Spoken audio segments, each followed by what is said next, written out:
की जय। श्री कृष्ण गोपाल हरे,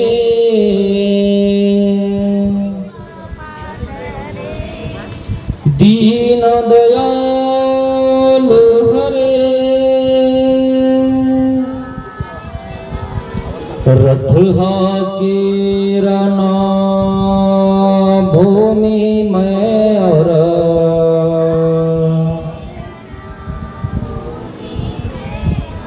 कर्म योग के मर्म बतावे।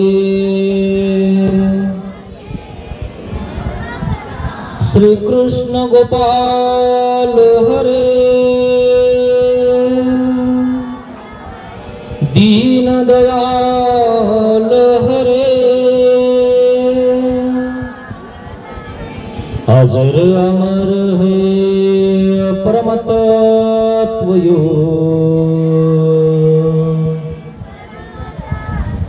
काया के सुख दुख समझावे।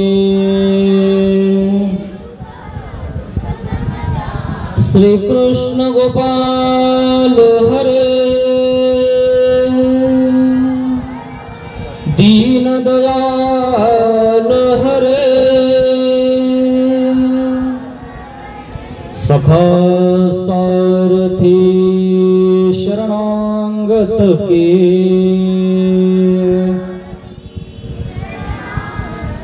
सदा पुतपाल हरे। श्री कृष्ण गोपाल हरे, दीन दयाल हरे, दीन दयाल हरे, दीन दयाल हरे, दीन दयाल हरे,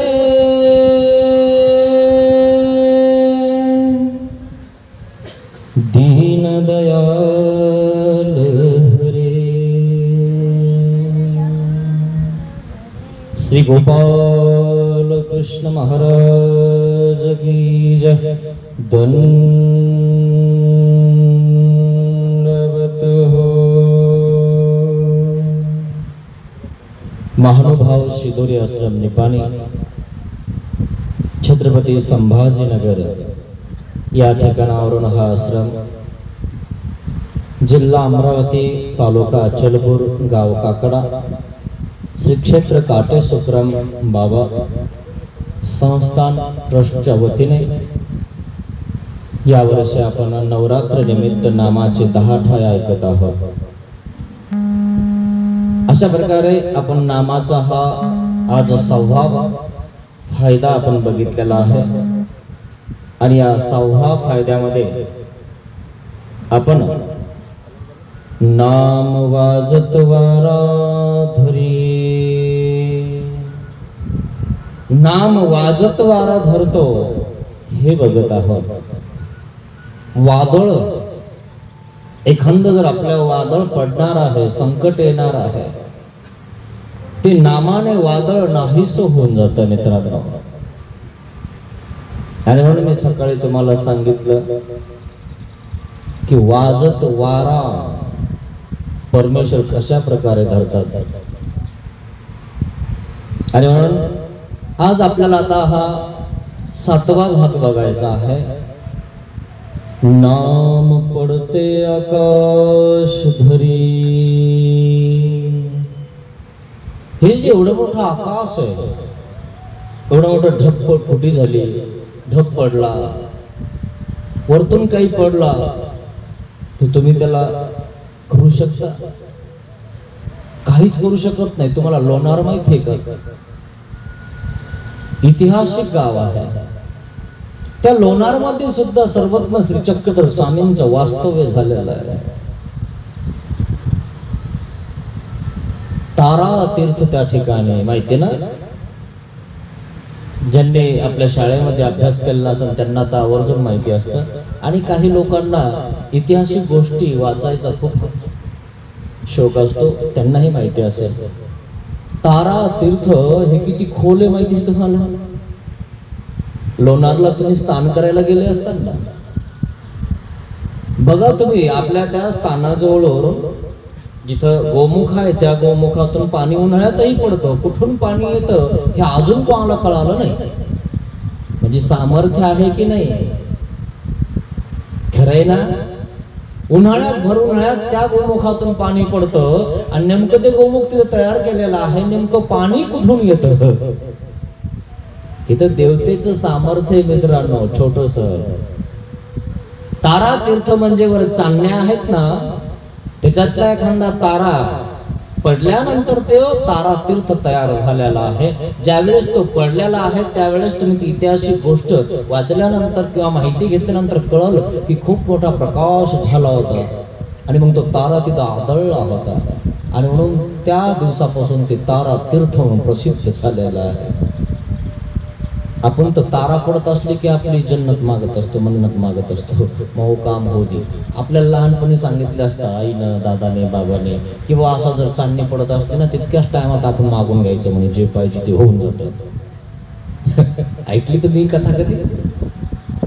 तितक्यात आपलं काम होऊन जातं. म्हणजे जसा तारा खाली येतो ना तसं आपलं काम खाली येऊन जातं ना आपलं काम करून जातं. खरंय काय मित्रांनो? असं कशावर विश्वास ठेवून असं काही होत नसतं. ही सगळी अंधश्रद्धा आहे. डोक्यातली अंधश्रद्धा काढून टाका. हे केले की असं होईल, ते केले की तसं होईल. नाम तारी, बाकी सब दुकानदारी आहे. सगळी दुकानदारी आहे बाकीची. तुम्हीच बघा काय काय असतं ते. दुकान चालण्यासाठीच असतं बाकीचं सगळं. पण एकच महत्वाचं आहे ते म्हणजे नाम, नामस्मरण आणि चिंतन. आणि म्हणून तर 10 फायदे आपण ऐकत आहोत है ना. सगळं आपल्याला कशासाठी करायचं माहितीये? नामस्मरण साधण्यासाठी आपल्याला सगळं करायचं आहे. 11 विधीचं अनुष्ठान कशासाठी करायचंय? नामस्मरण साधण्यासाठी करायचंय. नामस्मरण सहसा साधत नाही. सहसा तुमचं मन एकाग्र होत नाही. सांगितलं तुम्हाला, चंचलम हे मन कृष्ण प्रमाथी बलवदृढम. परंतु हे मन कशाने आवरलं जातं, कशाने जाग्यावर बसतं, कशाने ते स्थित होतं? त्यागात शांतिरंतरम. त्यागाने ते स्थित होतं. म्हणून देवाने त्याग करायला सांगितला. कारण तुमच्याजवळ काही नसलं तर मागे बघायला तुम्हाला काहीच नाहीये. मग तुम्ही बघणार पुढे येऊन जाऊन तुमच्या अंतःकरणातून तुमच्या पुरतच बघणार. खरंय ना? आणि म्हणून देवाने सांगितलंय ते तर झालंच म्हणाले त्याग.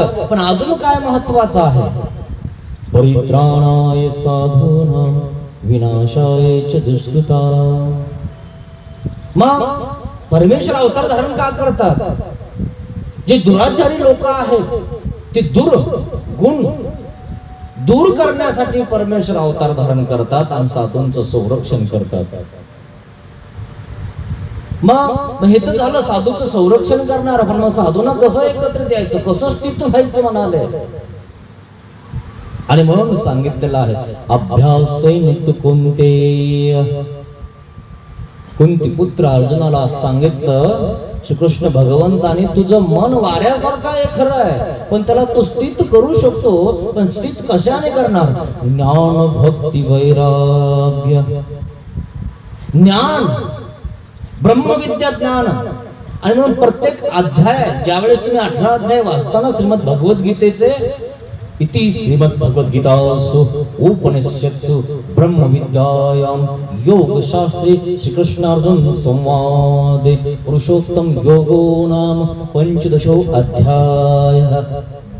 पुरुषार्थ करा.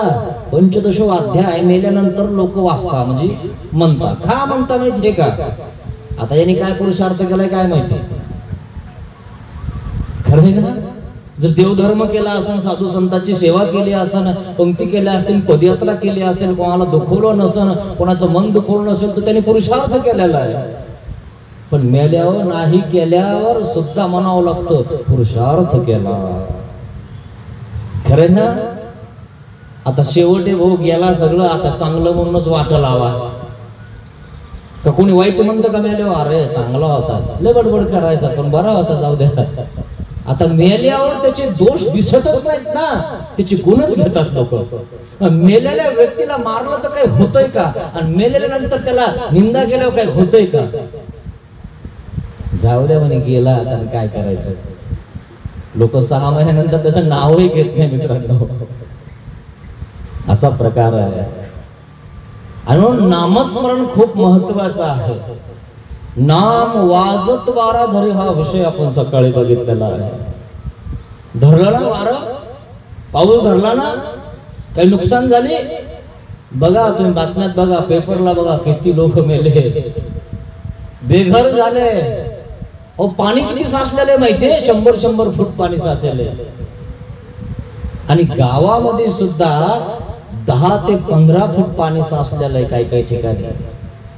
किती मोठं संकट आहे हे, कशाने तारलं जातं? नाम वाजत वारा धरी. ज्यांनी ज्यांनी नामस्मरण केलंय ना, त्याचा फक्त एखादा कापसाचा कोपरा नाही तर एखादा सोयाबीनचा कोपरा खराब झालेला आहे, जिथं पाणी साचतं तितकंच सोडून गेलं. नसेल तर बघा तुम्ही तुमच्या शेतामध्ये जाऊन, बाकी शिल्लक तसंच आहे ना शिल्लक. कायासाठी? तुम्ही त्यातलं ज्या वेळेस काढताना त्यावेळेस देवाला आणत असता. जसे रुद्रपूरला काय श्री गोविंद प्रभू महाराज आणि सर्वज्ञ श्री चक्रधर स्वामी, हुरडा आला की हुरडा, चणे आले की चणे सोलून ठेवत होते तिथं ते शेतकरी. तसं आपल्या हा दैवत आहे, आपल्याला हे कुळदैवत आहे. आपल्या शेतातून निघलं, पहिलं काही जर फळ निघलं की आपण कुठं आणून ठेवतो? आपल्या देवाला आणून ठेवतो. देवाचं लक्ष तुमच्यावर असतं मित्रांनो. नसेल तर पहिल्यापासून ही परंपरा आहे. पहिल्यापासून गहू निघाले की देवाला, आणि मग राहिले थोडेसे आधी मार्गाला. पूर्वीपासून गहू नवीन खायचे असतील तर पहिलं देवाला उपार दाखवल्याशिवाय आणि मार्गात थोडेफार दिल्याशिवाय लोक खात नव्हते मित्रांनो. आजकाल तर सोडा. नसेल तर तुमच्या बापदादांना विचारा, नवीन गहू निघले उपार झाल्याशिवाय आणि भिक्षात गहू दिल्याशिवाय खात नव्हते, जुनेच खावा लागायचे. म्हणून अजूनही खानदेशामध्ये ही परंपरा आहे. त्यांच्या शेतांमध्ये खूप गहू पेरतात तिकडे लोक, आणि मग ते ठरवूनच घेतात की बाबा आपल्याला 50 पोते, म्हणजे त्यांचं ठरलेलंच असतं की बाबा एवढे भिक्षेत आपल्याला द्यायचे आहे. आणि मग ते काही लोक पोच पण करतात. असं आहे मित्रांनो. आणि असं हे आपण केल्यानंतर आपल्याला देव का देणार नाही? देव आपलं का नसेल, का सोडू देईल, का वाया जाऊ देईल? वाया जाऊ देणार नाही. तुम्ही करता कोणासाठी? देवासाठी. हे जे आहे ना जीवन, काही लोक प्रपंचात फक्त धडानी आहेत, मनाने देवाकडे आहे. त्याला वासनिक असं म्हटलेलं आहे. वासनिक म्हणजे काय? त्याला वासना आहे. कै सुटेल बांधोडी तोडून जाईल, केव्हा सुटेल ह्या बंदी खाण्यातून मी, आणि केव्हा परमेश्वराकडे जाईल, आणि केव्हा देवधर्म करेन, आणि केव्हा त्याच्यामध्ये स्थित होऊन जाईल. त्याला वासना असते. कशाची? अनुसरण्याची. त्याला वासनिक असं म्हटलेलं आहे. काय? पण ऊर्ध्व वासना, अधो वासना आहेत मित्रांनो. 2 वासना आहेत. तुम्हीच ठरवा आहेत की नाही. आता कलियुगात तर जास्तीत जास्त अधो वासना लोकांकडे जास्त आहे.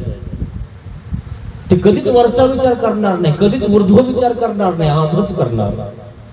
कधी आधच करणार. एखाद्याने गाडी घेतली ना, घेतली तर घेतली नाही, काय होणार आहे म्हणे, त्याच्यामध्ये टाकीन काय, जळायलाच लागतं कोणावरही.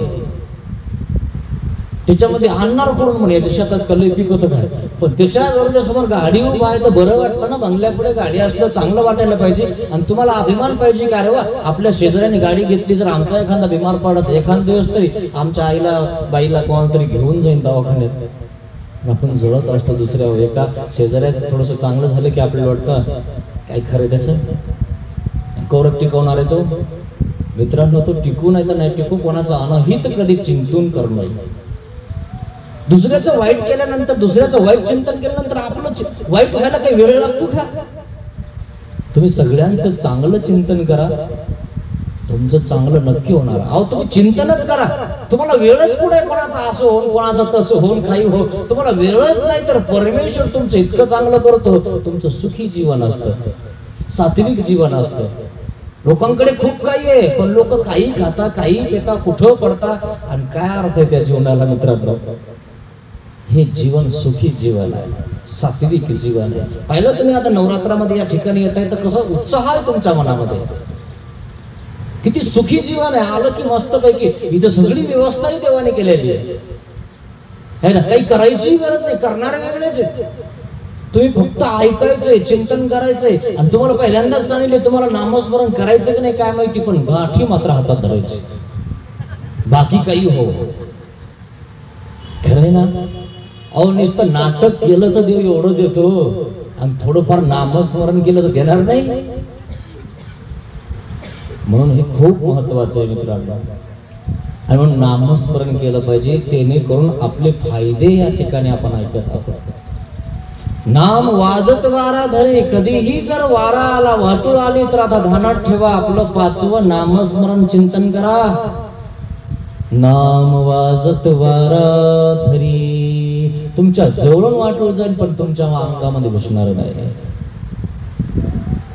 काय बघा, तुम्ही अनुभव घ्या. हा प्रचिती पंथ की देमती, हा प्रचिती पंथ आहे मित्रांनो, अक्षरशः अनुभव यायला लागन. बघा तुम्ही आज किती लोक आहेत, कशामुळे आलेले आहेत? नामे वेद.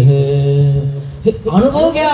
मी सांगतोय म्हणून कोणी येत नसतं मित्रांनो, मी तर वैखरी भाषेने बोलत आहे, पण या वैखरीमध्ये त्या परमेश्वराची परावाचा असते, आणि ती परावाचा तुमच्या अंतःकरणात ठसते. मला वाटायला लागतं अरे खरं हे जे खरं वाटायला लागतं ना, हे देवाचा संदेश आहे मित्रांनो. देवाने तुम्हाला या ठिकाणी आणले, देवाने तुम्हाला वेद लावलेला आहे. माणसाचा वेद लागत नाही कोणाला, लागला तरी तात्पुरता लागतो. ते किती स्वार्थ, त्याला वासना असं म्हणतात. काम झालं की लोक मारूनही टाकतात, असेही लोक आहे मित्रांनो. तो वासनेचा वेद आहे, काही अर्थ नाही असे वेदांना. हा वेद चिरकाळ टिकून राहतो मित्रांनो. बघा तुम्ही, तुमच्यामध्ये 6 महिने तरी फरक पडलेला दिसेल. 6 महिने तरी तुम्हाला असं वाटायला लागेल की नाही आपण एवढी पोथी ऐकली, बाबाने असं सांगितलं, देवाने असं सांगितलं, अशा वेळेस आपण असं केलं पाहिजे, तसं केलं पाहिजे. नाही जरी तुम्ही केलं तर तुम्ही दचकता तरी, अरे नको नको असं नको करायला, पोथीत मी असं ऐकलं होतं. दचकतो माणूस. मी तुम्हाला सांगितलं ना, बुजगावणं. शेतामध्ये लावलेलं असलं तरी त्या ठिकाणी डुकर येत नाही, मांजर येत नाही, काही येत नाही, बुजगाव नाही. तसं नामस्मरण तुम्ही जपायला लागता. जरी तुम्हाला समजा वाटलं की आपल्याला नाही जपायचं, आपल्याला नाही गाठी हातात घ्यायची, पण मनात असं संकट आलं की तुम्ही जपायला लागता.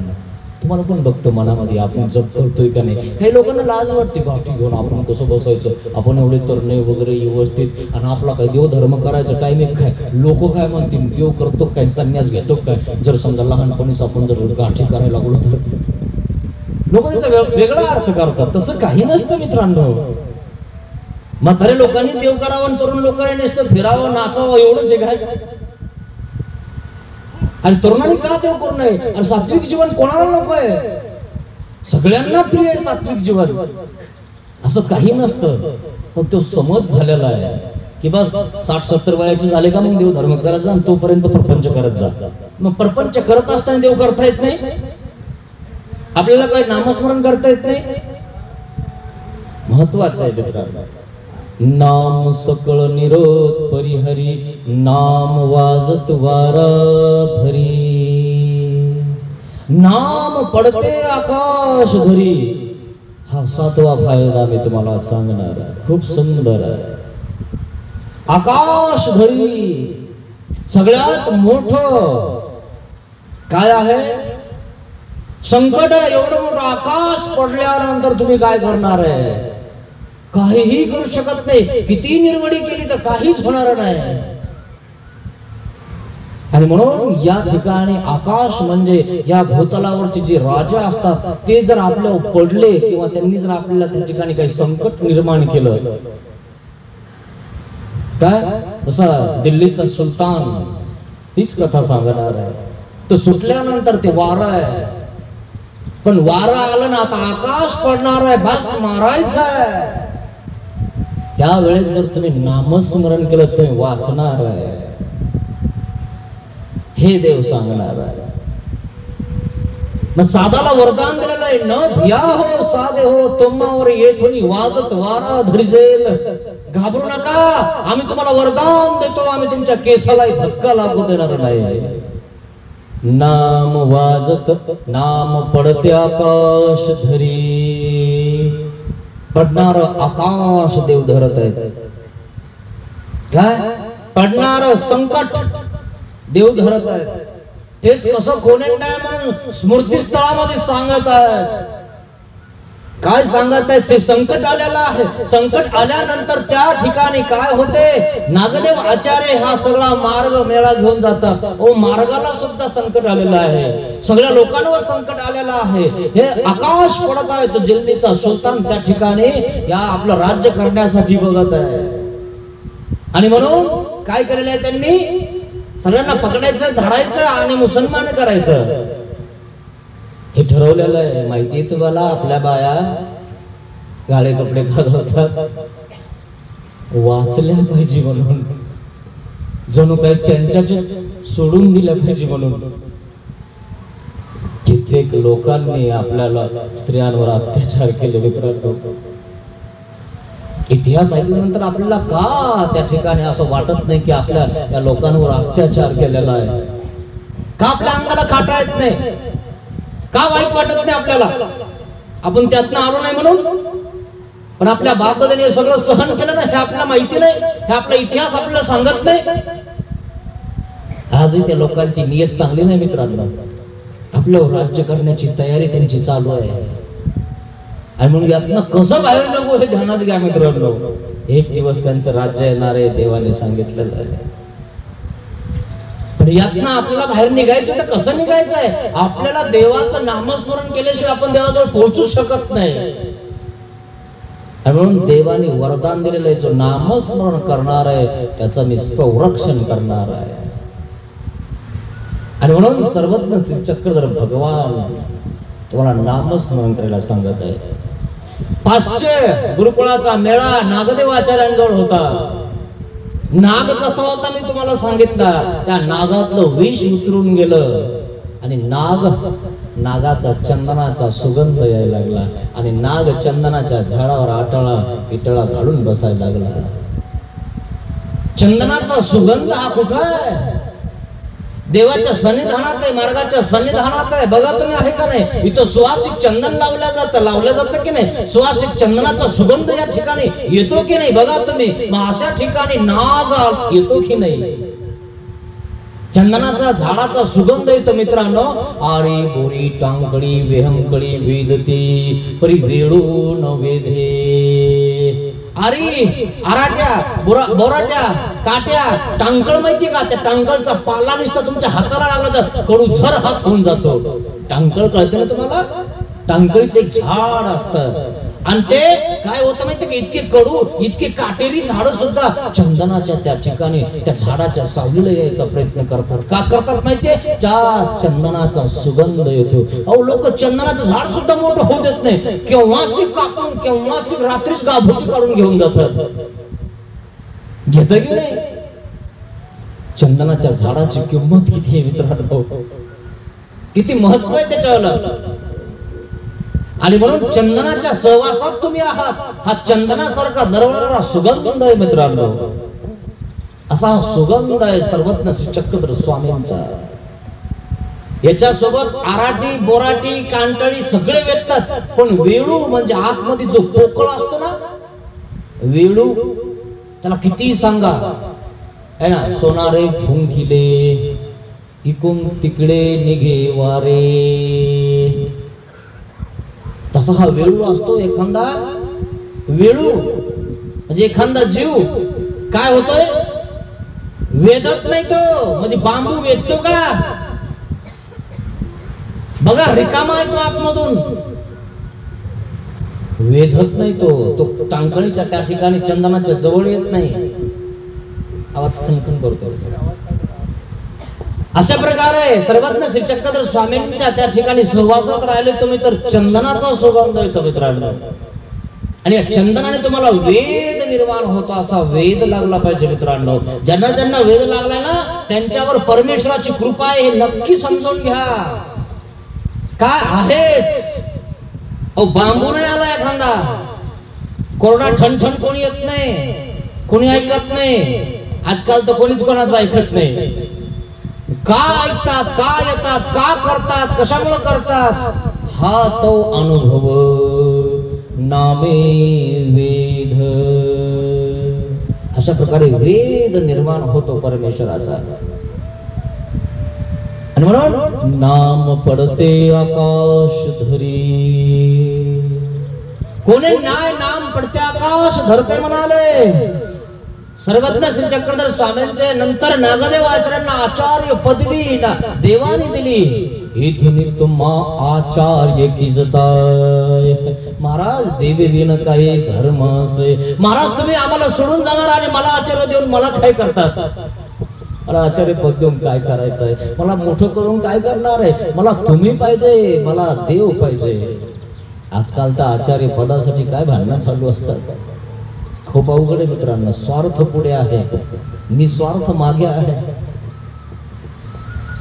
नागदेव आचार्य पद घ्यायला तयार नाहीत, रडत आहेत, पडत आहेत. महाराज तुम्ही जर नसले तर मी धर्म कसा सांभाळणार आहे. देवीने कुठे धर्म आहे. हो तुम्ही म्हणता ते तसंच आहे. परी खूप काठी की जे वटरोपाचा दृष्टांत निरूपिला. वडाचं झाड बारीक असतं. तुम्ही कधी कधी रोप टाकता की नाही, कांद्याचं, लसणाचं, आपलं कांद्याचं आणि मेथीचं असं रोप टाकत असतात, मिरच्याचं, आणि त्याला वाफे करत असतात 2-3 आणि त्याला पाणी देत असतात. मग त्याच्या अवतीभोवती काय होतं माहितीये का, काट्या लावतात ते. त्याच्यामध्ये शेळ्या गेल्या नाही पाहिजे, गाई गेल्या नाही पाहिजे, म्हशी गेल्या नाही पाहिजे. पण उन्हाच्या पाऱ्यामध्ये ते रोप टाकल्या जातं आणि पाऊस पडला की मिरच्या लावायच्या असतात. जे कोणतं रोप असेल ते लगेच लावायचं असतं. आणि मग पाणी पाजण्यासाठी त्या ठिकाणी काय येतात, शेळ्या येतात, मेंढ्या येतात. कितीही चौकशी केली, कितीही निर्वडी केली तर काय होतं माहितीये का, एखादी काठी ती शेळी काढतेच.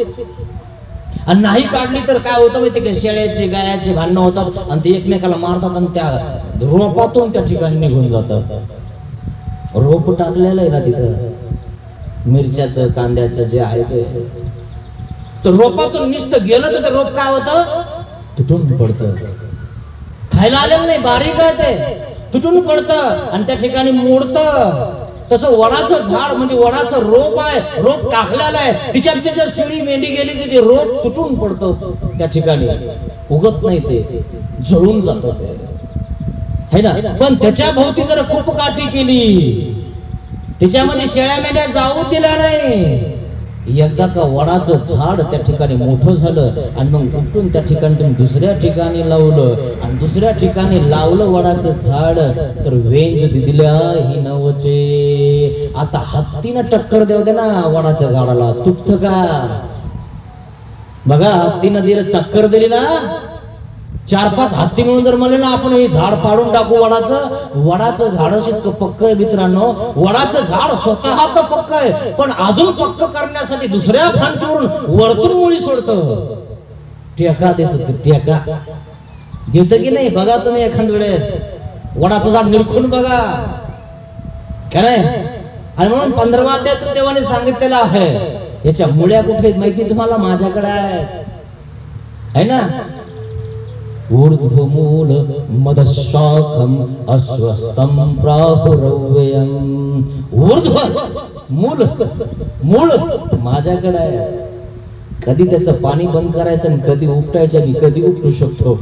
पण तुम्हाला असं वाटतं सगळं माझ्याच हातात आहे, माझ्याच हातात बट नाही, मी असं करेन, मी तसं करेन. अरे पण सगळं तिथून पाणी पुरतं, तिथून सगळं येतं. देवाचा धर्म बंद झाला तर काय करशील तू. पुण्या एका धर्माचं हे कार्य आहे मित्रांनो. असा प्रकार नाम पडते आकाश धरी. नागदेव आचार्याकडे असे 500 गुरुकुळाचा मेळा जमलेला आहे. नागदेव आचार्य पद घेत नव्हते, भानखडीच्या डोंगरामध्ये जाऊन पडले, इतकं कडकडीत वैराग्य केलं. ज्यावेळेस भिक्षा मागायचं त्यावेळेस काय म्हणायचे, मज श्री चक्रधर द्यागा. देवीने नागदेव वेडा झाला. अहो वेडा झाला तो देवासाठी नागदेव. अरे कसा होता तो नागदेव? हातात तलवार होती, इतकाले केस होते, मोठाले डोळे होते, लालबुंद डोळे होते. पंचक्रोशीतले लोक घाबरून पळायचे, बाया त्या ठिकाणी घाबरायच्या, सोनं लुटायचा. अरे त्या डोक्यामध्ये किती भूत होतं की माझ्या भावाचा मनाचा मी खुनाचा बदला घेणार आहे. तो बदला त्या ठिकाणी सर्वज्ञ श्री चक्रधर स्वामींच्या तत्वज्ञानाने, दर्शनाने त्या ठिकाणी बाजूला सरकला की नाही? तो नाग बाजूला सरकला नाही का? त्या ठिकाणी विष उतरलं की नाही? नाग नागाचार्य झालेला आहे. काय असा हा नागदेव आचार्य भानखडीच्या डोंगरात पडलेला आहे आणि भानखडीच्या डोंगरामध्ये कडकडीत वैराग्य केलं. श्री चक्रधर श्वास आणि श्वास उश्वासामध्ये तो म्हणत आहे, मज श्री चक्रधर द्यागा. ज्यावेळेस श्री चक्रधर भिक्षा शब्द टाकल्यानंतर रडणार पोरग, पिणार पोरग सुद्धा नागदेव आचार्याकडे बघायचे. का बघायचे? नागदेव आचार्याला बघितलं की वेद निर्माण व्हायचा. नागदेव वेदवंती नागदेव. अहो नागदेव आचार्यांपासून वेद व्हायचा. ज्या नागदेवाला लोक घाबरत होते त्या नागदेवाचा आचार्यांचा आवाज ऐकला, नागदेवाला बघितलं की लोक त्या ठिकाणी देवधर्म करायला लागायचे. प्रत्येक माणूस बदलतो मित्रांनो. माणसाकडे दोष नाही. जे उगलेत ना दुर्गुण, ह्या दुर्गुणामुळे आपल्याला सुधरत नाही. तुमच्या शेतामध्ये एखादा बद असतो, बद कळतो तुम्हाला? तिथे ना खूप असे मोठाल्या काशा असतात आणि त्याच्यावर किती लावा, किती आऊत हना, तो बद निघत नाही मित्रांनो. मग ते बद काढण्यासाठी ट्रॅक्टरही लावलं तरी त्या ठिकाणी निघत नाही. मग हा काय करतो, कोणी वडरी असते काही असते तर बद खांदायला देतो आणि तो वडरी काय करतो, खांदतो, एक एक काशी काढतो आणि त्या ठिकाणी सगळ्या काश्या वर काढतो. वर काढल्यानंतर सगळा बद खांदून काढतो, सगळ्या काश्या वर काढतो आणि मग पेटून देतो. त्या बदावर काळी ढग माती असते. आता धन लावा, कसा तितका बद असा चरकन वर येतो की नाही? तसा बद आहे ना, तशी दुर्गुण आहेत ना आपल्या अंतःकरणामध्ये, बाजूला करा. का असं बी उगायला लागलं ना तुमच्यामध्ये मोक्षाचं, की बस तुम्ही असे चालायला लागतात, देवधर्म करायला लागतात. पण ह्या बदामुळे आपल्याला सुधरत नाही. ते बद कशाने निघतो माहितीये? ब्रह्मविद्या. सूत्र कशाने बनतं माहितीये? सूत्रपाठ आपल्या हातात बदलला, चित्र आपल्या हातात पाहिजे, तेव्हा आपलं सूत्र बदलतं मित्रांनो. नागदेव आचार्य त्या ठिकाणी पडलेले, त्यांचं सूत्र बदललेलं आहे. किती किती हे होते ते, पण कसे झाले ते 500 लोक सांभाळत होते. भानखडीच्या डोंगरामध्ये जाऊन त्या ठिकाणी महादैसानं पाठकोळी टाकून, नागदेवा देवाने तो सोडून दिलं, तूही आम्हाला सोडून देतोस? देवी विन काही धर्म असे. हो खरं आहे, पण मला देवाशिवाय जगायचंच नाहीये. देवाने सांगितलं शेपायला मी शेपणार. अरे पण देवाने आम्हाला तुला निरवलेलं आहे, तुला आचार्य पद दिलेलं आहे. तू हा आचार्य पद तू का करत नाही, का घेत नाही? मला नाही पाहिजे ग काही, मला देव पाहिजे. पण देवाने सांगितलं ना आम्हाला सांभाळायला, तुला सांभाळावं लागेल नागदेवा. चल. पाटकुळीवर टाकलं, बेशुद्ध पडलेला नागदेव भानखडीच्या त्या ठिकाणी आले आणि त्या ठिकाणी कोणाला दूध मागितलं. नागदेवाच्या तोंडामध्ये दूध टाकलं आणि एक घोट आतमध्ये गेला आणि बघितलं, अरे रुपे, अरे काय केलंस तुम्ही? देवाजवळ जात होतो, तुम्हाला का आणलंस? कशाला वाचवलं? आपण तर वाचण्यासाठी, आपलं ऑपरेशन वगैरे काही असेल, आपलं दुःख असेल तर आपण मी जगलो पाहिजे म्हणून विडे ठेवतो. काय जगता मित्रांनो? देवेने काय जगणं असेल? काय जगणार देवाशिवाय? नागदेव आचार्य म्हणतात, अरे कशाला मला उचललं, कशाला मला दूध नाही रे, आम्हाला तुला निरवलंय, आम्ही कुठे जाणार? तू देवाकडे जाणार पण आम्हाला घेऊन जाणार, तुझ्या मागे येणार आहेत. आणि मग श्री गोविंद महाराजाकडे आणला आणि त्या ठिकाणी सांगितलं आपल्या रुद्रपूरला जायचंय. मला माहिती नाही म्हणे कोणता देव, मला एकच देव माहिती आहे, तो श्री चक्रधर, तो माझा देव आहे. आणि मग त्या ठिकाणी आणला आणि श्री गोविंद महाराजांच्या सन्निधानामध्ये काही दिवस राहिले. आणि मग गंगा तीर वंदन करण्यासाठी निघाले नागदेवाचार्य. ज्या ज्या ठिकाणी देव बसले होते त्या त्या ठिकाणी दगडाची खूण करून ठेवली. इथे आमचे देव बसले होते, आमची लीळा या ठिकाणी झालेली आहे. हे सगळं नागदेवाचार्यांनी त्या ठिकाणी निर्माण केलेलं आहे. आणि मग त्या काळामध्ये त्या ठिकाणी टपालाकडे काही लिखाणही केलेलं आहे. काहीचं लिखाण केलं पण काहीचं लिखाण कोणी सांभाळलं, काहीचं लिखाण सांभाळलं नाही. काहीची नोंद आहे, काहीची नोंद नाही. पण आता सरकार आपल्याकडनं अनुकूल आहे, आपल्या स्थानाची नोंद करून घेत आहे. परब्रह्म परमेश्वराचा हा मनोधर्म आहे, असा प्रकार आहे. बस निघाले नागदेवाचार्य 500 शिष्य मंडळी नागदेवाचार्य सोबत आहे. आणि मग असं झालेलं आहे. असं झाल्यानंतर अचानक धाडी पडलेली आहे, दिल्लीचा सुलतान पडलेला आहे. आणि मग काय झालेलं आहे, आता बस एकमेकाला मारणार आहेत, एकमेकाला कापणार आहेत, अत्याचार करणार आहेत. अशा वेळेस नागदेवाचार्याने विचार केला, अरे एवढे सगळे हे आशक्त वगैरे घेऊन कुठं जावं, काय करावं आपण. त्या लोकांना काय, ते अत्याचारच करणार ना. त्यावेळेस साधाला देवाने वरदान दिलं होतं, न भिया हो सदेव तुम्हावरी इथून वाजत वारा धरिजेल. घाटावर चढले नागदेवाचार्य, परळी या साईडला. सगळे मार्गाचा मेळा घेऊन तिकडे गेले. तर हाहाकार होता इकडं.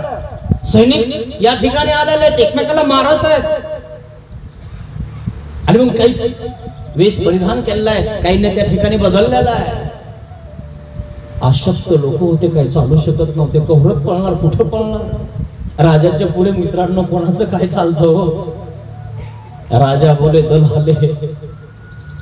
करायला सत्य पुढे शहाणपण काही कामाचं नसतं. पण देवाने सांगितलेलं आमचं नामस्मरण करा. नामस्मरण करत असताना आम्ही तुमचं सहाय्य करू, पण तुम्ही तुमचे त्या ठिकाणी हातपाय हलवले पाहिजे, नामस्मरणही केलं पाहिजे. आपण त्या ठिकाणी जे आपल्याला देव बुद्धी देतो ना, ते आपण केलं पाहिजे. आणि म्हणून देवाला आपण त्या ठिकाणी वेळा ठेवून म्हणत असतो, महाराज आम्हाला सुचा कर. स्वप्न लटिका सुचा ते साच. स्वप्न लटकय, पण स्वप्नामध्ये जे सांगितलेलं तुम्हाला, उठ इथून जा तिकडे, हे समजायचं त्या जागेवरून आपल्याला उठायला सांगितलेलं. आपण दुसरी जागेवर जाऊन बसलो पाहिजे. सुचा ते साच. देवाने सूचना केली, देवाचं हे वचन आहे, स्वप्न लटिका सुचा ते साच. नागदेवाचार्य घाटाकडे निघाले. खूप संत मंडळींचा मेळा घेऊन चाललेला आहे. नागदेव आचार्य झालेले आणि त्यांच्या मागे हा परिवार आहे, 500 परिवार आहे. त्यावेळेस काही जण कुठे ठेवले, काही जण कुठे ठेवले, इतके जण कुठं घेऊन जावं. काही चालता येत नव्हतं, काहींना फिरता येत नव्हतं, काही आशक्त आहेत, काही त्या ठिकाणी आशक्तांना कसं घेऊन जावं. नागदेवाचार्याला आठवलं, आपल्या साधेला देवाने वरदान दिलेलं आहे. आम्ही तुम्हाला वरदान देतो, तुमच्या केसालाही धक्का लागणार नाही आणि तुमच्या पाठीमागे जे राहतील ना त्यांनाही नाही लागणार. तुमच्यामुळे ते सुद्धा वाचतील. आणि म्हणून देव कथा सांगत आहे, तीच कसे म्हणाले म्हणून आपण ती स्मृती बघणार आहे. परळी साधा ते रावणे, परळी ते साधा ते रावणे. वैजनाथ परळी ज्योतिर्लिंग 12 ज्योतिर्लिंगापैकी वैजनाथ परळी येत एक ज्योतिर्लिंग. प्रसिद्ध वैद्यनाथ आहे ना, प्रसिद्ध 12 ज्योतिर्लिंग आहेत वैष्णव पंथाचे. त्यामधलं ते आहे एक विज्ञानेश्वर, पंचाळेश्वर जवळ आहे. गेले तुम्ही तिथं, तिथं त्या पिंडाला देवाने स्पर्श केलेला आहे. काय, आणि एक कुठं आहे, अंबिनाथ अचलपूर. अरे तुमच्या आसपासच देव फिरत आहे. काय भाग्यवान लोक आहात मित्रांनो. 12चे त्या भारतामध्ये ज्योतिर्लिंग एक तर तुमच्या तालुक्यात आहे.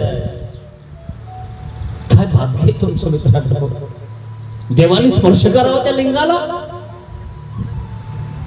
घोड्यावर जाऊन देव अंबिनाथला जायचंय. अचलपूरच्या कथा ऐका, लीळा ऐका. वैद्यनाथ त्या ठिकाणी, वैद्यनाथ परळी या ठिकाणी नागदेवाचार्य पोहोचलेले आहेत. दिल्लीचा सुलतान राज्य करण्यासाठी, आपली सत्ता निर्माण करण्यासाठी जे आडवळीन त्याला कापत आहे. दिल्लीचा सुलतान चालेला म्हणून भट्टोबास घाट चढले. घाट चढलेले आहेत, घाटावर गेलेले आहेत, परळी वैजनाथाकडे सरकलेले आहेत. नागदेवाचार्य आपली सगळी मंडळी घेऊन जात आहेत, आपली मार्ग मंडळी घेऊन जात आहेत. परळेसी आले, परळी या ठिकाणी पोहोचलेले आहे.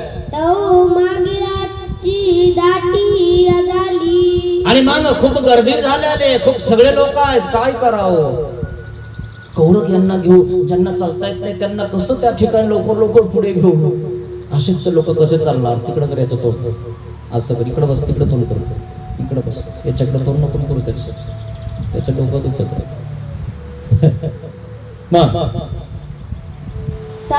साधे नावे अक्षमे. साधा नावे अक्षम झाली नव्हती. साधा त्या ठिकाणी कशी झालेली, अक्षम झालेली, अशक्त झालेली.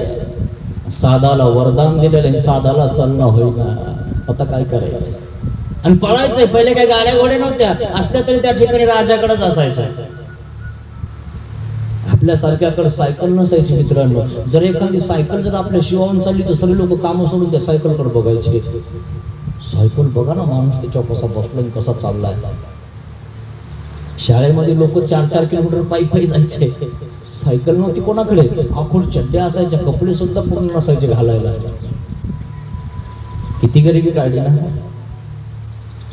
किती किती त्या ठिकाणी मित्रांनी आपल्याला प्रगत केलेलं आहे. सगळं प्रगत केलं, सगळं काही झालं. आपण लवकर या ठिकाणी पोहोचू शकतो, तरी सुद्धा आपण काही गोष्टी करत नाही. त्या काळामध्ये कुठे कीर्तनात लोक पायी पायी जात होते, बैलगाड्या काढत होते, टांगे असायचे. काही टांगे असेच गेले. ते कशात गेले तुम्हाला माहिती आहे. तुम्हाला पुढचं सांगायचं काम नाही, तुम्ही लय हुशार आहे. टांगे म्हणले की लगेच कळत. 25 चक्कर घातलं म्हणे. असेही काही बहादर होते पाटील. सगळी पाटील कितीतच.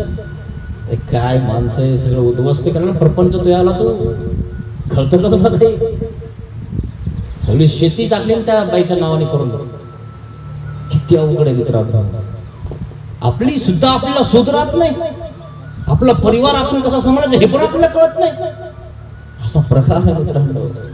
सुलतान चाललेला आहे आणि नागदेव आचार्य वैजनाथ परळीकडे निघालेला आहे. मग भट्टवासी साधा ते म्हणितले. मग नागदेव आचार्य साधाला म्हणतात, साधा अक्षम झालेले आहे. एल्लो एल्लो तुम्ही इथून राहा. तुम्ही इथं थांबा बरं. तुम्ही वैजनाथ परळी या ठिकाणी थांबा. सुलतान तर येणार आहे. त्याचे सैनिक खूप आहेत. आपल्या लोकांना मारणार आहे, व्यभिचार करणार आहे आपल्या स्त्रीवर. कसं वाचायचं आपण. साधाला सांगितलं, तुम्ही आशक्त झाले, जे जे आशक्त आहेत ना ते तुमच्या पाठीमागे घालायचे आहे.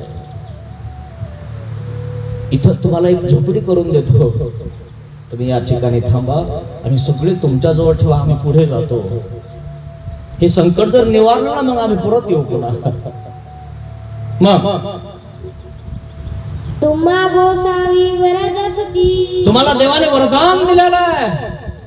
साधी मानले. साधा म्हणले ठीक आहे, काय हरकत नाही. साधाला आठवलं की हो देवाने मला वरदान दिलेलं आहे. मी जेव्हा गायीची आणि बैलाची जोड घातली होती त्यावेळेस देवाला प्रश्न केला होता, महाराज हे गायीची बैलाची जोड आणि मागून आऱ्या मारत आहेत. आणि म्हणून देवाने कथा सांगितली होती, वरील देशीचे तुरक येती. वरील देशीची तुरक येऊन तुमच्यावर राज्य करतील, तुम्हाला विकतील, गुलाम करतील. मग साधा काय म्हणते, मज हे न देखावे, मी हे बघू नये महाराज. देव म्हणले हो साधे हो तुम्ही नाही बघणार है. साधा घाबरायला लागलेली आहे. महाराज कसं होणार माझं. न भिया हो साधे हो, इथून तुम्हा वाजत वारा धरिजेल. वरदान देतो आम्ही तुम्हाला, तुमच्या केसाला धक्का लागणार नाही. आणि साधा त्या ठिकाणी राहिली, वैजनाथ परळी या ठिकाणी राहिलेली आहे. मग अक्षमे तितुकी साधा पासी राहाविली. अक्षम म्हणजे जे अशक्त लोक होते, जे संन्यासी अशक्त होते, स्त्रिया अशक्त होत्या, संत अशक्त होते, मार्गातली मंडळी आहे, 500 लोक आहेत. मग हे कुठे ठेवलेले आहेत. नागदेवाचार्य तर पुढे जात आहेत, कारण जे दक्ष लोक आहेत ते चालू शकतात, ते पळू शकतात. परंतु साधा आणि साधा सारख्या काही ज्या अशक्त आहेत त्या साधा जवळ ठेवल्या. साधा तू इथं थांब, वैजनाथ परळी या ठिकाणी थांब. मग भट्टवास तेलंगेशासी निघाले. आणि भट्टवास निलंगा या दिशेने निघत आहेत, निलंग्याला गेले. ते निलंगयासी गेले, निलंग देशामध्ये गेले, निलंगणा. आणि साधे परळी वैजनाथाच्या देवळी राहिली. आणि साधा वैजनाथाच्या देवळी परळी राहिली. संकट काळी त्या ठिकाणी साधाला ठेवलेलं आहे, परळी या ठिकाणी. मग अक्षमेती तू की मडान तू घातली अक्षमेतीये मडान तू घातली. सगळे त्या ठिकाणी ठेवलेल्या आहेत त्या पटीशाळेमध्ये. त्या ठिकाणी साधे मठांचा द्वारी काठी ते कोणी बैसली साधे मठाच्या द्वारी गेटवरी एक काठी हातात घेऊन बसली. अशक्त झालेली आहे साधा. आता काठी तिच्या हातामध्ये आहे आणि त्या ठिकाणी त्या गेटवरती साधा इकडून तिकडं चक्रा मारते आणि त्या ठिकाणी घोड्यावर काही सैनिक आलेले आहेत, काही तुरक आलेले आहेत आणि त्या ठिकाणी दिल्लीचे सुलतान त्या ठिकाणी आपल्या बरोबरीत आपले मंदिर पाडण्याचा प्रयत्न करत आहेत, आपल्या लोकांना उद्ध्वस्त करत आहेत आणि म्हणून ही साधा त्या ठिकाणी बसलेली होती. तव तुरुक आले ते म्हणती ते काय म्हणतात? येत कोण आहे रे? होणार आहे का? तव साधे म्हणती. आता ही म्हातारी होती, अशक्त होती आणि काठी हातात होती आणि इनही त्या ठिकाणी दाखवलेले तसं. कोण आहे का? कोण राहता या ठिकाणी? येत मी श्री चक्रधर राया येत मी श्री चक्रधर रायाची दासी असे यल्लो. मी श्री चक्रधर स्वामींची दासी आहे. सर्वज्ञ श्री चक्रधर स्वामींची मी भक्त आहे. माझं नाव येल्लो आहे, साधा आहे. देवतेला लाडाने येल्लो म्हणायचे, येल्लाईसा म्हणायचे. अशी साधा आहे. तिची साधी पूजा. साधाने दवना उपटला असा विसरला आणि देवाच्या श्रीमुखावर व्हायला आणि सगळं गढूळ पाणी देवाच्या श्रीमूर्तीवर पडायला लागलं. बाईसा आले, कोण आहे ग म्हणे? कमराला पदर खोसला. तुला कळतं का कशी पूजा करावी? देवाच्या अंगावर भरकी फुलं वाहिले हो ग. तुला कळतं कशी पूजा करावी? देव म्हणतात, बाई जाऊ द्या ना, तिला काय माहिती कशी पूजा करायची. बिचारी आले न व्हायला लागले. साधी आहे ती. असं साधी आहे, तिला एवढं कळत नाही. नीट धुवून आणावं म्हणा, नीट मग देवाच्या श्रीमुखावर ठेवा. पण ती भावाच्या भरात धावत पळत आली, कोणाच्या शेतात गेली, दवना उपटला आणि कशी तरी त्या ठिकाणी इसळला पळाली. देवाला फुलं व्हायचे म्हणून घेऊन. काय सांगता, आपल्याला फुलंही घेऊ देत नाही लोक. तसेच वाहून दिले नांदणी मळ्यामध्ये. त्यावेळेस देवांनीचं नाव ठेवलं साधा. साधी बाई ती, तिला काय माहिती कशी विधी करायची. माहितच पडत नाही मित्रांनो. आपण नवीन असलो की माणूस थरथर कापायला लागतो. बाबाला गंध लावू का, मला लावू का, दुसऱ्याला लावू का. खरं माणूस घाबरायला लागतो. काय करू आता काय नाही. लगेच थोडस झाला अर्ध की लगेच दंड घालायला लावतो. मग दंड झाले की मग गंध लावायला लागतो. मग इकडे येतो, मग तिकडे जातो. अरे थांब ना, थोडं सांगताय ना तुला. तू घाईच करतो. काय करून काय काय. तशी साधा होती मित्रांनो. ती साधी गोळी होती. देवाच्या श्रीमुखावरती ते दवना व्हायला होता. देवाने त्यावेळेस तिचं नाव साधा ठेवलं होतं. तरी बाईचा कंबर लगेच बघतेच म्हणे, बाबा छोटे बाई तुम्ही पाय कृष्ण बसायला टाकलं होतं. बाबा बस करा आता. पाहिलं ना, प्रत्येक माणूस काय लगे असं काय गुण संपन्न नाही का? अरे प्रत्येक माणूस दोषाने भरलेला आहे. त्याला मातीतून उगायला लागतं ना, तेव्हा त्याचं अंग भरतच. प्रत्येक माणूस भरलेला असतो मित्रांनो. कोणी निर्मळ नाही. निर्मळ असतो तर कलियुगात कशाला उगला असतो आपण, कशाला जन्मला असतो आपण, हे आपल्या जन्मावरूनच कळतंय. अरे कलियुगामध्ये तुम्ही जन्म घेतला, तुम्हाला चौकडी आक्षेपली. 60 लाख हजार वर्षाचं नर्क मध्ये चौकडी आहे मित्रांनो. अहो काही लोक पोटामध्ये मरतात ना, गर्भपात करतात ना, त्याला सुद्धा होणार आहे. तुम्ही तर इथं काय काय करताय? हाणामारी करताय, दलाली करताय, लोकांच्या मुंड्या मोडताय, शिव्या देताय, शाप देताय, द्वेष करताय, मत्सर करताय. तुम्हाला चुकणार नाही. चुकते कधी? नाम तारी त्याला कोण मारी. नामस्मरण केल्याशिवाय, देवाचं झाल्याशिवाय तुमची चौकडी काय चुकणार आहे मित्रांनो? शक्य नाहीये. विचार करा, गर्भामध्ये मेलेल्या मुलाला सुद्धा नरक चुकत नाही. तुमचं कसं होणार? त्याला एकच इलाज आहे, नामस्मरण, चिंतन. हा अभ्यास खूप महत्वाचा आहे. धर्मविद्या अभ्यास जर काय लागला ना, माणसाला सगळं झिरो वाटायला लागतं. अरे तर सगळं शून्य आहे. सगळं शून्य आहे मित्रांनो. काहीच नाही कशात वाटतं आपल्याला फक्त. अशा प्रकारे ती साधा आणि साधाला त्या ठिकाणी ठेवलेला आहे, तुरक आलेला आहे. अय, कोण आहे या ठिकाणी? मी श्री चक्रधर स्वामीची दासी असे छाती ठोकून सांगितलं तिला. मी श्री चक्रधर स्वामींची दासी आहे, भक्त आहे. आजकालचे पोरण तर मानभाव म्हणले की त्याला लाज वाटायला लागते. नाही नाही, आमचं कोण नाही. दंडवत आला ना तेव्हा, दंडवत बाबा दंडवत कर ना तू. ते कॉलेजच्या समोर आम्ही कधी गेलो ना, पोरी असतात, त्या पोरी सांगतात तुमचे बाबा आले दंडवत कर. ह्याच्यात आमचं कोण नाही. ती लाज होती कशामुळे? दंडवत बाबा आहे ती चिडवायला लागतात. मानभाव भवाळ, आमच्याकडे भवाळच म्हणतात सगळ्यांना. मानभाव आहे दंडवत खायला सुद्धा घाबरतात चिडवण्यासाठी. अरे आम्हाला चिडवा नाही तर उडवा, आम्ही आमचा देव सोडणार नाही. सोडता का ते लोक आलेकून पलीकून वाले? त्यांचंच राज्य आपले होणार आहे ना. का त्यांनी तसा धर्म शिकवला त्यांच्या लेकरांना बाळांना, तसं आपल्या लेकरांना शिकवा. काही झालं तरी आपला धर्म सोडायचा नाही. पहा ना, ते राज्य करायचा विचार करताय ना आता सध्या, अजूनही तयारी चालू आहे त्यांची. त्यांचं राज्य होईल का नाही काय माहिती, पण ते काय म्हणतात आपल्या आपल्या आपल्या यांचं राज्य झालं पाहिजे. या लोकांवर सगळं आपलंच दिसलं पाहिजे, सगळीकडे सगळी हिरवे झेंडे झाले पाहिजे. आतापासून तयारी, पुन्हा कशी पैदास करून तयारी. इतकं सैन्य तयार करून राहिलं.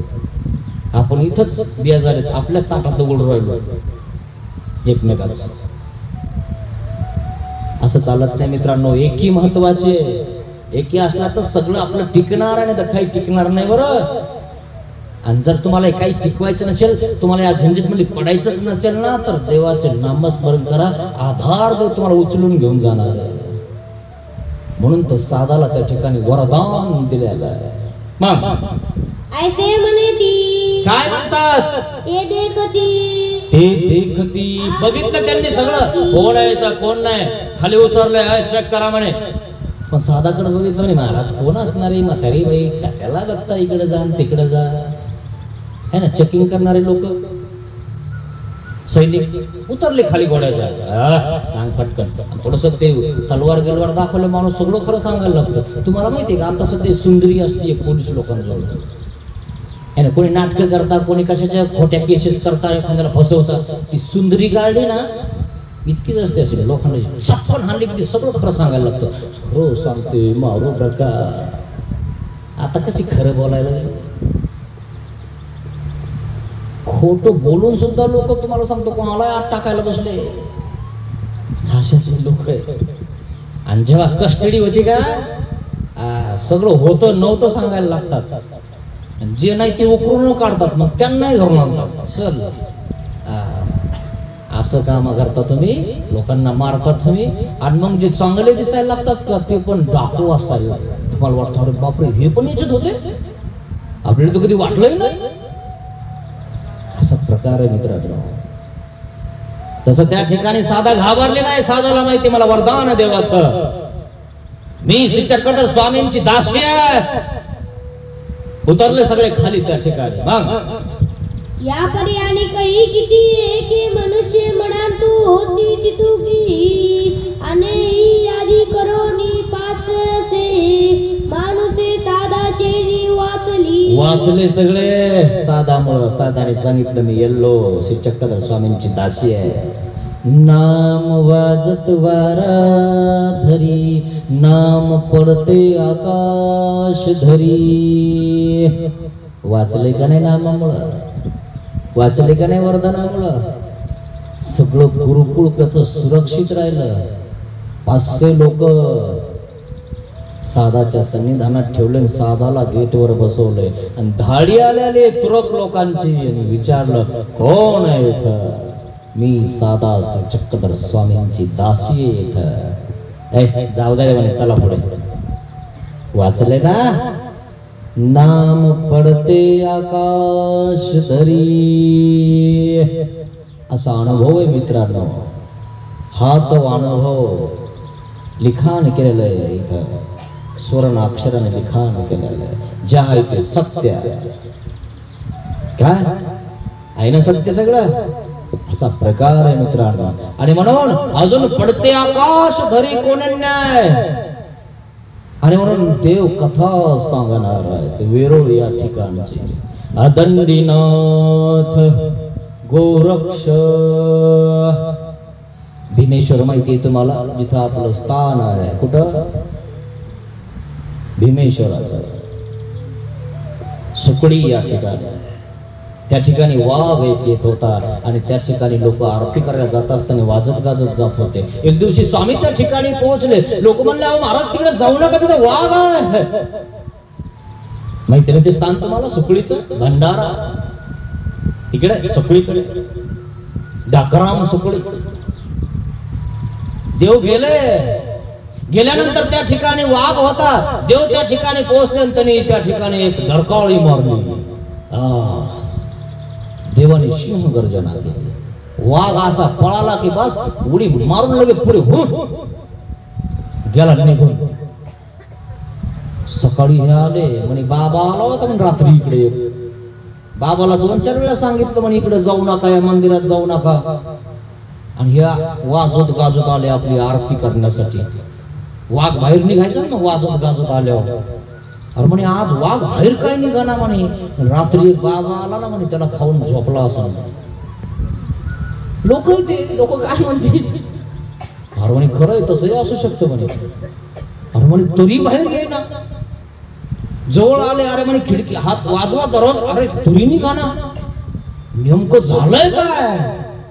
सर्वज्ञ चक्रधर स्वामी त्या ठिकाणी असे बसलेले, निश्चळ बसलेले. अरे स्वामी इथं बसले, रात्री इकडे आले ना तिथं इथं बसलेले. महाराज रात्री वाघ आला होता का? मग वाघाने काय केलं म्हणे? काही केलं नाही, त्यांनी एक डरकाळी मारली तर आम्ही सिंह डरकाळी मारली म्हणे. असं? मग वाघ कुठं गेला म्हणे? या भिंतीतून उडी मारून पळून गेला म्हणे. महाराज कमाल आहे, आता पुन्हा कधी येणार नाही म्हणे या ठिकाणी. हो महाराज, बरं झालं महाराज तुम्ही आले. आणि मग देवाचा उदव करायला लागले, जय जयकार करायला लागले. त्या ठिकाणी सोरठी, त्या ठिकाणी भीमेश्वर आहे. भीमेश्वराचं त्या ठिकाणी मंदिर. मग काय झालेलं आहे? त्या ठिकाणी अदंडीनाथ गेलेला आहे. अदंडीनाथ त्या ठिकाणी बसलेला आहे. जो अदंडीनाथ आहे तर नवनाथ माहिती आहे तुम्हाला? चमत्कारला नमस्कार करता लोक. नवनाथ हे चमत्कारी होते, अष्टभैरवाचे साधक आहेत आणि त्यांच्याजवळ सिद्धी असते. साधक ते सिद्धी साधक असतात. कशाने ते प्राप्त करतात माहितीये? त्या ठिकाणी ते तपश्चर्या करतात. तुम्हाला इथे 1 घंटा बसं वाटत नाही, ते भैरवात जाऊन कित्येक दिवस बसतात, अभ्यास करतात, चिंतन करतात आणि सिद्धी प्राप्त करून घेतात. त्यांना नंतर खावा पण लागत नाही, प्यावा पण लागत नाही. हे खूप महत्वाचं आहे मित्रांनो, अभ्यास महत्वाचा आहे. तुम्हाला जर म्हणलं दीक्षा घ्या वगैरे वगैरे, बाबा असं सगळ्यांनी दीक्षा घेतल्यावर मग खाण्यापिण्याचं कसं करायचं? अरे बापरे, तू तर एवढा सांगू राहिला आम्हाला जसं काही सगळ्यांनी गुप्त तूच घेतलंय. सगळ्यांनी दीक्षा घेतल्यावर मग कसं होईल बाबा? अरे घ्या ना सगळे, तुझ्या घरचे ऐकत नाही तू आणि हे सगळे ऐकतील का तू? अरे इथलेच ऐकणार नाही तर सगळ्या दुनियातले ऐकतील का? अरे सगळ्या दुनियातले जर इथे येऊन बसले नामस्मरण करले, देव खाली उतरण ना. अरे नुसतं 9 दिवस बसले, देव तुम्हाला सहाय्य करायला लागला ना, है ना? याची सगळ्याची व्यवस्था झाली ना, अजून काय पाहिजे? हे कळत नाही का तुम्हाला? अदंडीनाथ त्या ठिकाणी बसला आणि त्या ठिकाणी ते लोक आले म्हणे, काय हो म्हणे तुम्ही आमच्या देवाला नमस्कार करत नाही? लोक आता प्रत्येकाची आपल्या आपल्या कुळदैवतावर श्रद्धा असते. काय म्हणे अदंडीनाथ म्हणजे तो बाबाच एक प्रकारे. ते तुम्हाला माहिती आहे का, असे गावामध्ये येत होते, भस्म लावत होते. मग असं ते सगळे 7-8 जण सोबत असतात आणि मग 4-5 जण त्या ठिकाणी सेवक असतात आणि एक गोरक्ष असतो. ते काय म्हणतात, गावात एक साक्षात गोरक्ष आलेला आहे आणि त्याचं मौन असतं, तो असा बसलेला असतो, दंड वगैरे. तुम्ही बघितलं नाही कधी? ते प्रकार आता कमी झाला, आता आचरणारेच कोण राहिले नाही, तर लय यायचे. आता बी येतात 12च्या नंतरच घरी, सगळे शेतात आणि हीच घरी 2 पाहिल्या. बाबा गहू झालं नाही, टाकू पाणी. लय अवघड आहे ना असं, है ना? तुम्हाला भेडवत होते, अरे पण असं जीवाला भेडवू नये. आमच्या देवाने काय सांगितलं, भूत ग्रामा अभय द्यावे, अभय द्यावं त्यांना, आशीर्वाद द्यावा त्यांना, का त्यांना घाबरावं? मी असं कर, मी तसं कर, नाही तू असं होईल, नाही तसं होईल. अरे तुला जेवढं करायचं तेवढं कर, तुझं चांगलं होईल. दे दे उसका ही भला, ना दे उसका ही भला. त्या ठिकाणी तो अदनीनाथ बसलेला आहे आणि म्हणतात तुमच्या देवाला आमचा नमस्कार सहन होत नाही. हा सहन होत नाही कसं काय होत नाही, करा बरं म्हणे लोकच आहेत ते म्हणे करून तर बघा. आता ते अष्टभैरवातले हे ती गांतो नमस्कार केला, ताट ताट ताट ताट ते लिंग तुटलं, आठ रक्ताच्या चिळकांडा व्हायला लागला. त्याने आपला पटका काढला तारकांदिशी आणि लिंगाला बांधला. लोक घाबरले म्हणे बाप अदंडीनाथ.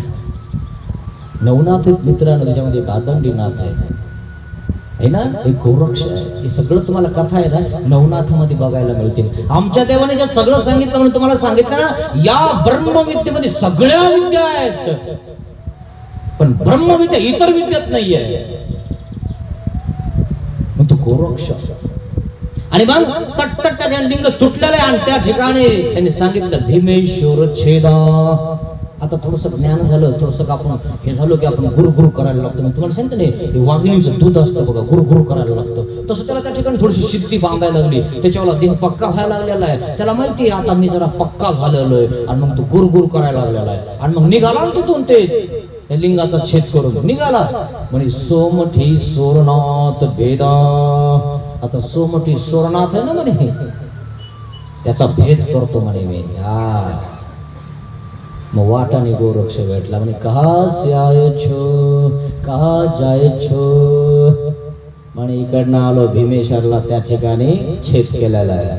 आता सोरठी सोमनाथाला छेद करायला चाललो. असं पक्का झाला का म्हणे तो आधी. आता तो बी भारीच होता गोरक्ष, तो कसा साधा सुद्धा होता काय, याच्यासारखाच होता. वज्रोळी अमरोळी सिद्धोळी तियोळी या चारी ओळी नाथाच्या.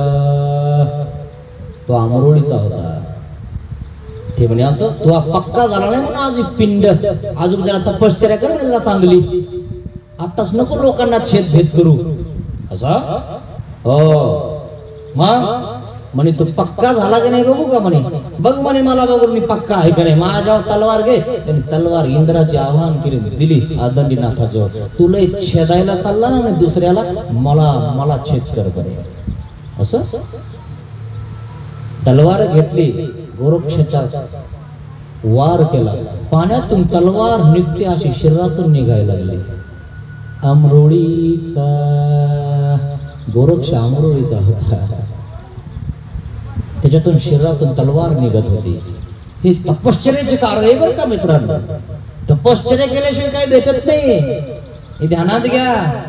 अरे शिक्षण घेतल्याशिवाय तुम्हाला वाचता सुद्धा येत नाही, घर सोडावं लागतं त्याच्यासाठी का नाही. आणि तपश्चर्या केल्यावर सगळं काही प्राप्त होतं मित्रांनो, हे ध्यानात घ्या. आणि मग तो म्हटला ठीक आहे तुमचा तर म्हणे पक्का झालेला आहे पिंड आहे, तुम्हाला तर काहीच होत नाही म्हणे. ठीक आहे म्हणे तुमच्या वार करून बघू का म्हणे जरा अदंडीनाथाला. गोरक्ष म्हणतो तुमच्या हाणून बघू तलवार. मग हाणा म्हणे आपल्या तलवार. आता तो बी तपश्चर्या करणाराच होता, तो काय साधा सुद्धा थोडाच होता, पण थोडासा कच्चा पक्का होता. कच्चा पक्का होता. मग कसा कच्चा पक्का, तलवार हातात घेतली आणि मारलेला अदंडीनाथ खटकन दिसली, दगडावर लागली, विजांचा कळकळाट झाला. अरे बाबा म्हणे थोडासा कच्चा आहे अजून पिंड, जर घनन छन्नीनं जर तुझ्या वार केला तर तुटून जाईल मग तो पिंड. हो मग तपश्चर्या कर म्हणे अजून. आणि मग वेळापूरला गेला तपश्चर्या करण्यासाठी. सर्वज्ञ श्री चक्रधर स्वामी त्या वेळापूरला अदंडीनाथाच्या मळ्यात जातात. आपल्याकडे वेळ कमी राहिला मित्रांनो, ही राणीची कथा आहे. तो मळा कोणाचा आहे माहिती, राणीचा आहे. राणीच्या मळ्यामध्ये त्या ठिकाणी तो राहतोय. अदंडीनाथ तपश्चर्या करतोय.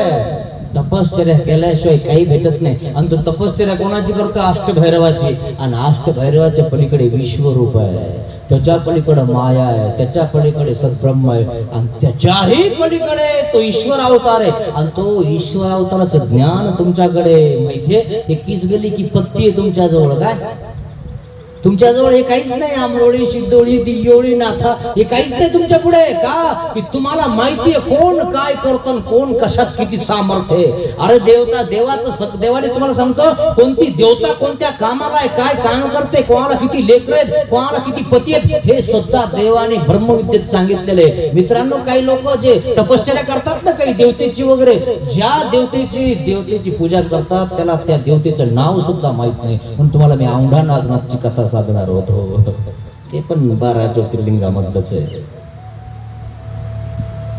खूप काही सांगायसारखं आहे. आमच्या देवाने सगळं सांगितलं लीळा चरित्रामध्ये. मित्रांनो, लीळा चरित्रातल्या पहिल्या पानातून जर तुम्ही घुसले आणि शेवटच्या पानातून निघले तर तुमचं चरित्र बदलून जायचं. तुम्हाला कळायला लागलं, अरे काय सुंदर सांगितलं देवाने लीळा चरित्र. खरंच खूप सुंदर आहे मित्रांनो. चांगले चांगले बदलले, नागदेवासारखे बदलले. खरं सांगतो तुम्हाला, खूपच सुंदर लीळा चरित्र आहे मित्रांनो. फक्त वाचत जा, वाचता तुम्ही. आपल्याला वाचन करण्याचं वेळ पाहिजे मित्रांनो, अभ्यासाचं वेळ पाहिजे आपल्याला. हे जर सगळं जर असेल ना तर खरं सांगतो आपण माणूस म्हणून जगू शकतो. नाही तर आपल्याला कोणाची दया नाही, मया नाही, काही घेणं नाही कोणाचं. हे आपल्याला सगळं शिकवतं मित्रांनो. तर मी जी आलो नाही या पंथामध्ये, मी या आधी अशा बाबा लोकांचे सगळ्यांचे अशीच उडवायचो. खाता पिता म्हणून काय सुटले, खायला लड्डून गोळे, काय बाबा लोकांच्या पुढे दंडवतन पाटण ताटण, काय सोय यांची. खरंय की नाही, आधी माणसाला असंच वाटतं, पण नंतर विचार आल्यानंतर वाटतं की आपण तर त्यांच्या पायाची धुळही नाही. त्यासाठी तपश्चर्या करावं लागते, खूप झिजावं लागतं, खूप त्या ठिकाणी करावं लागतं, तेव्हा कुठे प्राप्त होतं मित्रांनो. तपश्चर्या, अभ्यास, चिंतन आहे, मनन आहे, तेव्हा कुठे सगळं होतं. आणि देवाचा बोध तुमच्याकडे. लोक कोणाची पूजा करता माहितीये? माणसाची नाही करत, बोधाची करतात, ज्ञानाची करतात, ज्ञान लक्षण संबंधाची पूजा करतात. किती माणसं पडलेले कोणाची पूजा करत का नाही करत?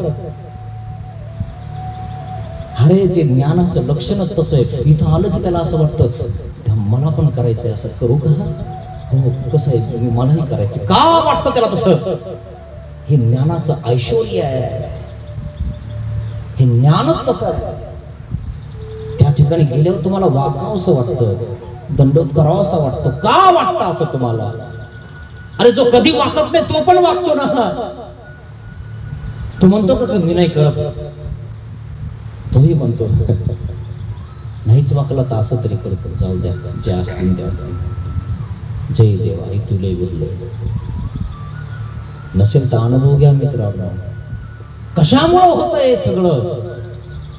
ज्ञान लक्षण संबंध, हे खूप महत्वाचं आहे मित्रांनो. अर्धी कथा मी तुम्हाला या ठिकाणी सांगितली. आता जो जैन आहे ना, त्याची राजाची पत्नी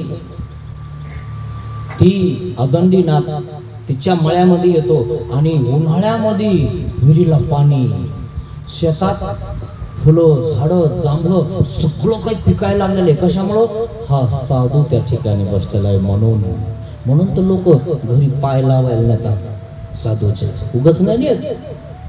कोणी मला म्हटलं ना, कोणी एक विडा फुकट नाही देत. साधू संत घरी आल्यावर सुख शांती नांदते, लक्ष्मी घरी येतेच नाही असं नाही. म्हणून तू उद्या सांगणार आहे ती कथा मी तुम्हाला. ती राजाची राणी सुद्धा त्या साधूकडे जाते. राजा म्हणतो जायचं नाही का? ती म्हणती जाईल, जे करायचं ते करा. तो म्हणतो, तिनं विचारलं गुरुला, म्हणे असं असं तू फक्त माझं नामस्मरण करते, तुझ्या केसाला धक्का लागणार नाही. अशा तलवारी घासून ठेवतो तलवार राजा, मारून टाकायला. राजाला काही एकच पत्नी का लय पत्नी असतात? ही गेली तर गेली म्हणे. खरं ना, ती कथा तुम्हाला उद्या सांगणार की ती राणी त्या नामावर कसा जप करत जाते.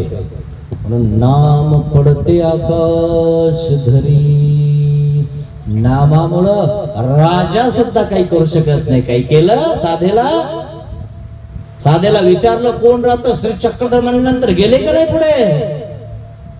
नाम पडते आकाश धरी, खूप सुंदर लीळा आचरित आहे मित्रांनो. अशा प्रकारे नाम पडते आकाश धरी इथपर्यंत आपण पोहोचलेला आहोत. उद्या सकाळच्या भागामध्ये ही कथा मी तुम्हाला सांगणार आहे 10 ते 11 मध्ये. ती झाली नाही आपल्या आज या वेळेमुळं.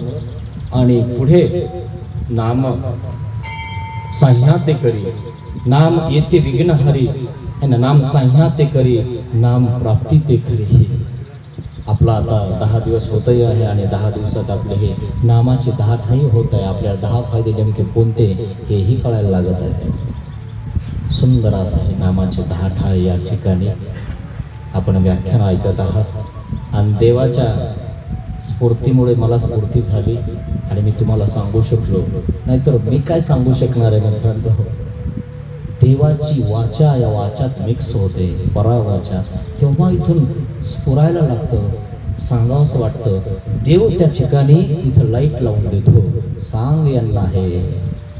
नाही तेवढं सोपं नाहीये इतकं सांगणं. हे सगळं कोण सांगतंय? देव सांगतो. मी तर एक निमित्त आहे, निमित्त मात्र आहे. कोणाला तरी निमित्त करून द्यावा लागतं है ना, निमित्त करून विद्या द्यावा लागते. तर तुम्ही एवढं भाग्यच जोडलं नाही की देवाकडनं तुम्हाला ज्ञान होईल. तेवढं भाग्य नाही तुमचं. मग अधिकरण, साधीकरण, साधीकरणाचे साधीकरण, असा प्रकार आहे मित्रांनो. आणि म्हणून नाम पडते आकाश धरी हा विषय अजून संध्याकाळी, उद्या सकाळी मी तो सांगणार आहे. ती राणीची कथा सांगणार आहे. अजून हे रामाईचा कृत नारियळ गोळा कथन हे ना, एक रामाईसा होती आणि ती पण त्या ठिकाणी कशा प्रकारे आलेली आहे ती देवानी त्यात सांगितलेलं आहे. तीही उद्या सांगणार आहे. आणि उद्या किती तारीख आहे? 30 आहे. 30 आणि आपलं 1 तारखेला आपला समारोप आहे. तर तशा प्रकारे आपला हा नामाचा 10 ठाई हे मी तुम्हाला पूर्ण सांगणार आहे. खूप सुंदर आहे. अजून 2-4 लीळा पुढे. विघ्न बाजूला होतं, साह्य कसं होतं आणि प्राप्ती कशी होते नामामुळं हे पण सांगणार आहेत. खूप सुंदर आहे. तुम्ही असे जिंकून राहा. 2 दिवस राहिलेले आहेत आणि प्राप्ती आपल्याला देवाची करायची आहे. पण ती प्राप्ती नेमकी कशी होते ती आपल्याला बघायची आहे. तत्पूर्वी इतकंच. श्री गोपाल कृष्ण महाराज की जय. दंडवत हो. ते दुसऱ्या गावचे कोणी सतभक्त आले, त्यांना दंडवत घालायचा होता एप्रिल महिन्यामध्ये, तर त्यांनी या ठिकाणी आगमन करावं घेऊन. पुढच्या वर्षी मी इथंच येणार आहे. तर पुढच्या वर्षी जे काही आहे आपली कथा आपण नंतर ठरवूया काय ठरवायची तर. परंतु पुढच्या वर्षी आता ठीक आहे, मी यांना म्हणलो होतो कोणाला तरी बोलवा. कारण कसं आहे, बदलून महत्त्वाचं आहे. सगळ्यांना त्या ठिकाणी हे भेटलं